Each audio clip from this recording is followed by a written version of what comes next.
Hoje é domingo, eu não postei o vídeo ontem porque eu não estava me sentindo bem.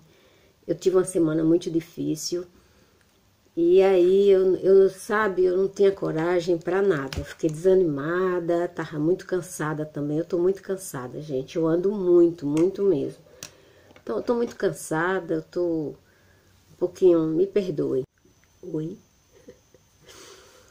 Olá, gente bonita, tudo bem com vocês? Para você que não me conhece, meu nome é Jane, sou psicóloga social. Para começar, eu gostaria de pedir a sua gratidão. Se inscreva, comente, compartilhe. Se você se inscrever, ativa o sininho. Nesse canal tem várias playlists onde você pode pesquisar, se informar, aprender e ajudar a si próprio e a várias pessoas. Tanto faz ser de família ou pessoas que você conhece, amigos, enfim. Tem playlists sobre narcisismo, invalidação familiar, vícios, inteligência, personalidade, os 10 transtornos da personalidade e outros, e outros, e outros, e outros. Tem sobre coach, né? Tem uma playlist aí sobre coach, onde você aprende várias coisas sobre profissões, comportamento, desenvolvimento. A fobia de hoje se chama neofobia. O que é isso? É a fobia de coisas novas, né? Pessoas que têm medo do novo, do desconhecido, do diferente. Essa fobia é relativamente complicada. É uma das mais complicadas. Porque nós, humanos, somos criaturas de hábitos. Até alguns animais irracionais também eles têm hábitos, né? Então nós somos criaturas de hábitos. Existem pessoas que resistem aos hábitos. Eles não querem mudar, porque eles têm medo do novo.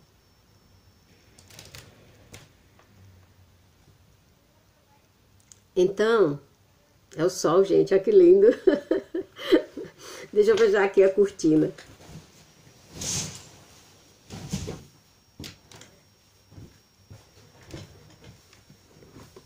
Agora ficou melhor a imagem. Eu preciso do sol. Nós somos pessoas de hábito. A gente pode passar décadas ou a vida inteira. Eu já conheci pessoas, eu acho que quase todo mundo já conheceu alguém que nasceu, viveu e morreu na mesma casa, né? Então você imagina uma pessoa que vive 20, 30 anos no mesmo lugar. É difícil mudar. Certamente essa pessoa não irá se adaptar em outro lugar. Vai ser difícil. Tem pessoas que na adolescência conseguem o primeiro trabalho e vive a sua vida profissional inteira, 30 anos, 35 anos, 40 anos, 50 anos no mesmo trabalho. Na mesma profissão, fazendo a mesma coisa. Alguns funcionários públicos têm esse problema. Eu vou até contar uma história para vocês. Gente, eu voltei aqui no vídeo. Eu me lembrei de uma história sobre funcionário público. Logo quando eu cheguei aqui em Londres, eu participei de vários seminários de psicanálise que eu ia, né? Lá na Universidade de Londres, eu frequentei muitos mesmo. E lá também tinha brasileiros. E foi nesses seminários de psicanálise que eu conheci a secretária e uma das palestrantes, uma das professoras de psicanálise daqui de Londres. Ela é brasileira, mas ela já mora aqui há mais de 30 anos. E eu fui convidada para participar de um seminário. E quando eu cheguei no seminário, um dos palestrantes era Divaldo Franco, brasileiro, acho que todo mundo conhece. Ele é um espírita famoso, ele faz palestra no mundo inteiro. E durante a palestra dele, ele contou uma história sobre funcionário público. Ele disse que tinha um funcionário público e falou que isso foi um caso de verdade, né? Que essa pessoa passou mais de 30 anos, de 25 anos, 30 anos, trabalhando como funcionário público. Ele se casou com uma pessoa que controlava todo o dinheiro dele, não deixava ele fazer nada, tudo tinha que ser com ela que mandava e desmandava. E aí ele passou a vida inteira programando um cruzeiro, né? Uma viagem de navio. E ela nunca deixou o bichinho fazer essa viagem. Ele juntava o dinheiro o ano todo, quando chegava no final do ano. Ela inventava um problema com a mãe dela. Ela inventava de reformar a casa dela, de mudar de imóveis, de reformar a casa da mãe, das irmãs, e gastava o dinheiro do pobrezinho todo, e ele acabava o dinheiro das férias e tudo, e ele não tinha dinheiro para viajar. Aquilo foi criando um trauma, uma frustração nele. E aí, de repente, aconteceu um acidente com ele e ele morreu. Aí quando ele chegou lá, onde ele foi, o espírito dele foi, né? Chegou lá, tinha um mentor, tinha uma pessoa para acompanhar ele, para orientar ele naquela chegada lá, né? Que ele foi recebido. E aí o mentor lá dele falou assim: qual foi o seu maior sonho? O que é que você deseja, foi que você mais desejou na vida, que você ainda não conseguiu realizar? Ele falou...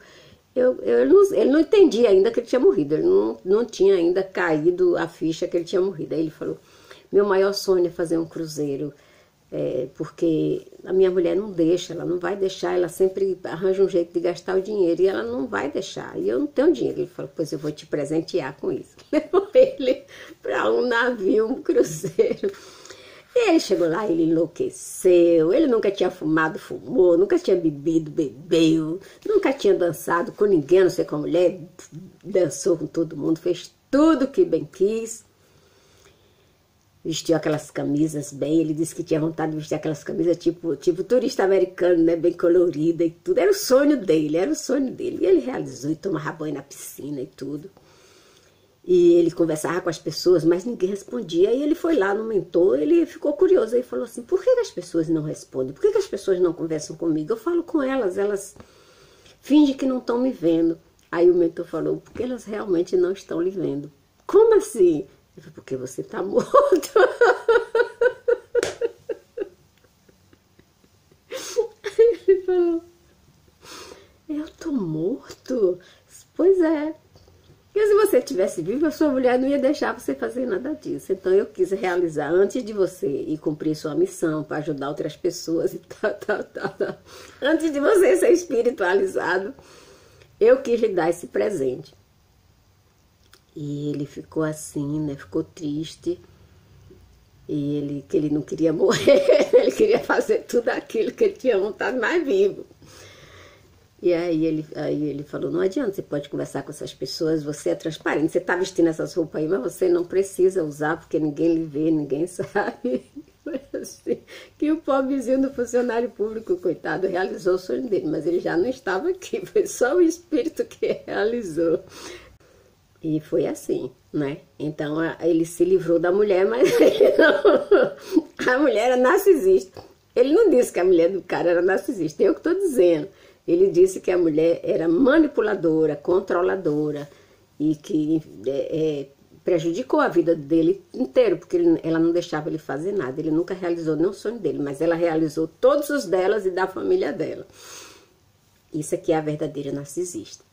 Coisas de Divaldo Franco. Aliás, eu participei de 2 seminários aqui, em que nesses 2 seminários ele foi palestrante, mas não tinha nada a ver com a religião dele, nem nada. Ele foi convidado, ele era convidado, mas não tinha nada. Eram seminários holísticos, né, de psicanálise, e ele foi lá fazer a palestra dele. Mas ele é muito engraçado, ele tem um humor assim maravilhoso. Eu não gosto muito de falar sobre essas coisas. Diz que ele voltava lá do trabalho todos os dias, na mesma hora, porque ele passou mais de 25 anos trabalhando no mesmo lugar, na mesma mesa, no mesmo trabalho. Então, tem pessoas que passam a vida em um lugar só e não se adapta se tiver que mudar. Tem pessoas que tem um dia da semana para comer determinada comida. A neofobia, ela desafia a condição humana. Na sua forma mais leve, as pessoas nem desconfiam que aquilo é uma doença. Mas muitos youtubers ficam criticando as pessoas que não se adaptam quando muda de país. Essa semana mesmo eu vi um vídeo de uma pessoa criticando as pessoas que estão voltando de Portugal. Gente, adaptação é uma coisa muito complicada. Tem a depressão adaptativa, que leva até 1 ano e meio para você se adaptar. E você entra em depressão. Tem a depressão adaptativa e tem a fobia, a neofobia, que é a fobia do novo. Então, gente, antes de vocês criticarem, de ficar metendo pau aí na pessoa que não se adaptou e tem que voltar, não é mimimi, não. São problemas, gente, problemas mentais de adaptação. Nem todo mundo se adapta a uma mudança de vida. Então não fica criticando, nem acusando, nem apontando, não. São problemas que as pessoas têm. A neofobia, quando ela é séria, de média para séria, para grave, ela pode limitar a vida da pessoa, né? Tem gente que passa a vida inteira, almoça ou janta uma vez na semana fora de casa, mas só vai em um restaurante. Não muda, não muda. Esse tipo de fobia, a neofobia, ela é mais propensa em crianças, em adultos, a partir dos 30 anos, mas principalmente em idosos. Idosos, às vezes, não quer que você tire uma coisa do lugar.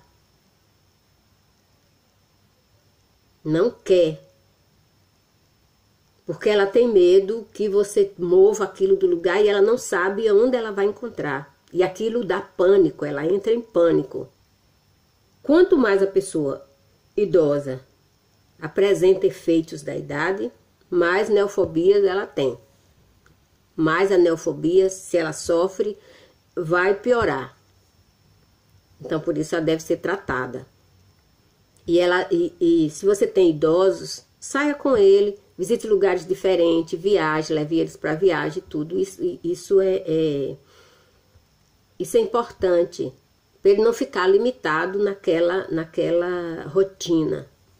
Porque ele pode desenvolver a neofobia. A neofobia, de média a grave, ela pode ter um impacto muito sério, muito grave, devastador na vida diária da pessoa. A pessoa fica presa àquela rotina.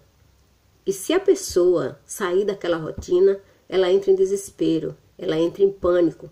Tem alguns que se perdem na rua só porque trocou aquele caminho que fazia todos os dias. E a pessoa entra em desespero. Eu já encontrei várias pessoas perdidas aqui. Não é perdida, sabe? Não é perdida porque não está perdida. É por causa da rotina, é por causa do medo, a fobia. A pessoa fica desesperada, a pessoa quer voltar para aquele lugar que ela já conhece, porque ali ela se sente segura. Porque para ela é confortável, para ela aquele ambiente, aquele caminho, aquele lugar é familiar. E quando a gente está num ambiente familiar, familiar que eu falo não é de família, gente. Familiar que eu falo é aquilo que você tem contato diariamente. Então aquilo se torna familiar para você. É uma expressão, né? A gente diz que aquilo é familiar para a gente, porque a gente tem contato com aquilo diariamente.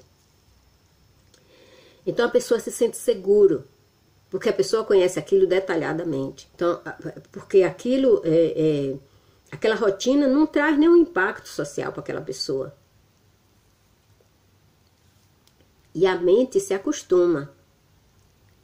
Eu passo um tempo andando pelo mesmo caminho para ir para o trabalho, que eu vou andando para o trabalho. Eu fico durante um tempo andando por um caminho, depois eu mudo, que é para minha mente não se acostumar. Tem pessoas que têm várias fobias, tipo aquelas de falar em público, né? Pessoas que não gostam nem de ir, né? Não podia nem ir na lousa, porque se fosse, entrava em desespero. Fobia, ansiedade, medo. Existe a neofobia alimentar, que ela desenvolve mais na criança, porque a criança só quer comer aquilo. Então é importante aos poucos os pais irem introduzindo outro tipo de alimento, para que a criança não fique acostumada, viciada só em um tipo de alimento. Então, se aquilo for constante, a criança não quiser de jeito nenhum experimentar outros sabores, isso pode ser vários tipos de coisa, mas inclusive a neofobia, o medo de experimentar tem que ter cuidado, porque isso pode ser um prenúncio de vários outros problemas, né? Pode ser autismo leve, pode ser várias coisas, pode ser várias coisas, pode ser um alerta para você observar, ou pode ser somente a neofobia. À medida que a criança for crescendo, ela vai, se ela sofrer de neofobia, ela vai mudando, ela vai esquecendo, ela vai se curando por ela mesma. A neofobia alimentar. Normalmente, a maioria das crianças, elas têm a neofobia alimentar. Elas não querem experimentar nenhum sabor, elas se acostumam com o sabor e aí elas só querem aquilo, só querem aquilo, só querem aquilo. Mas é importante ir administrando esse tipo de comportamento para que a criança se alimente de uma forma saudável e experimente diversos sabores, porque os nutrientes, as vitaminas e os minerais, tudo que o corpo precisa tem sabores diferentes. Então é necessário que a criança, desde pequena, ela aprenda a gostar de vários tipos de sabores. E quando ela cresce, se ela não mudou, se ela não foi diagnosticada com neofobia, ela chegar na fase adulta, aí é muito difícil. É muito difícil. Existe dentro da família da neofobia, ou vamos dizer que a irmã da neofobia é a xenofobia, que é a pessoa que tem medo de experimentar novas ideias, né? Quando alguém diz assim, eu tive uma ideia, aí a pessoa já diz assim, não venha com suas ideias, pelo amor de Deus. Já bloqueia ali. E não adianta, você pode chegar lá e expor, contar, falar, explicar, mesmo que aquilo vai ser um grande sucesso ou vai trazer uma mudança na vida da pessoa, justamente por isso, porque novas ideias trazem mudança, a pessoa não aceita. Então a neofobia e a xenofobia é o medo do novo, da mudança, do que você vai experimentar de novo. A neofobia. E a xenofobia é o medo de novas ideias. A xenofobia é um subconjunto da neofobia. Pessoas que sofrem disso são pessoas que não prosperam, pessoas que não fica ali, sabe, fazendo uma coisa o tempo todo, não experimentam outras coisas. Elas não prosperam, elas não fazem sucesso, elas se conformam com pouca só pelo medo. É medo, gente, só medo. Isso pode ser um desastre na vida da pessoa. Aceitar novas ideias, isso é crítico para o sucesso. Crítico que estou falando no bom sentido, viu, gente? Isso é importante. Porque são as novas ideias que trazem, né, os bons ventos, principalmente em termos de negócios. Você exercitar a sua inteligência. Mas às vezes as pessoas têm tanto medo, mas tanto medo, têm tanta xenofobia, que a pessoa tem medo e não acredita que o outro seja capaz, que é inteligente. Quando você rejeita demais uma coisa, procure ver, vá se tratar, gente. Porque a nossa mente, ela cria tantas coisas que você não tem ideia. Então, esse foi nosso papo de hoje. Neofobia, neofobia alimentar e xenofobia, o medo de novas ideias. A neofobia alimentar é o medo de alimentos novos, de sabores novos. E a neofobia é o medo do novo, da mudança. Por isso que muitas pessoas não se adaptam quando mudam de país, quando mudam de cidade. É um sofrimento, mas não é porque a pessoa quer. E além da neofobia, para quem muda de país, tem também a depressão adaptativa, que ela começa Quando passa a euforia, né? A pessoa chegou, a pessoa viu coisa nova e aquela, sabe, aquela sensação, esse é o lugar que eu sempre sonhei de morar e tal. Depois de 3 meses aquilo vai diminuindo, a pessoa cai na realidade, descobre que está num país diferente, vivendo uma vida diferente, procura os amigos, procura o ambiente que é familiar a ele, e ele não encontra, ele começa a sentir a neofobia, ok? Então, um beijo no coração, fica com Deus, gratidão, se inscreve, comenta, compartilha, e até nosso próximo feliz encontro. Bye!